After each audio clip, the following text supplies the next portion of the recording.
बच्चे को तो जान से मेरे मारने की कोशिश की है आप लोगों ने। बच्चा कल खड़े होकर दरवाजे खड़का रहा है। किसके खड़का रहा है? किसके खड़का रहा है? अस्पताल में।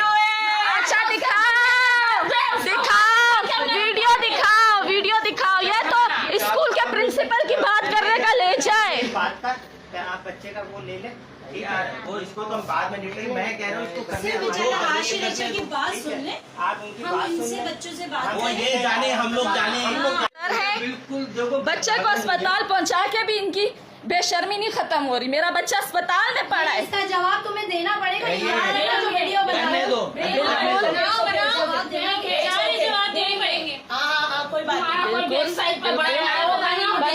बनाओ, आप भी बनाओ। मैं बना रही हूँ, मैं लाइव बिल्कुल बनाओ, फेसबुक पे लाइव हूँ। बिल्कुल बिल्कुल मैं लाइव हूँ। बिल्कुल बिल्कुल। मेरे बच्चे अपने रिश्तेदार साकिब को छुपाने के लिए ये सारा सीन हमारे साथ कर रहे हैं।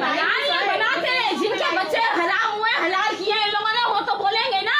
अरे बिल्कुल सीधे बेटा खड़े हो क्या आप अपनी पूरी बात पूरे खड़े होकर आराम से। मेरा कौन सी किताब में लिखा है बच्चा का गलती भी करता है अलाउ नहीं है मारना? मेरे बच्चे को जान से मारने की कोशिश की है।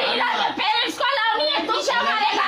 अपना मुंह देखो मारेगा। लड़कियों को जो खाली तुम्हारा बाल सर पे छोड़ दिया हमने, बताना। लड़कियों के ऊपर जो हमला करेगा। अरे इतने बच्चे क्या लड़कियों से करेंगे? 12 साल का बच्चा क्या लड़की के साथ करेगा? बच्चा लव लेटर लिख सकता है। अभी मेरे बच्चे ने नहीं लिखा है ना, मेरे बच्चे ने नहीं लिखा है, साकिब ने लिखा है। साकिब ने लिखा है। साकिब को छुपा रहे हो आप सब, साकिब को छुपा रहे हो।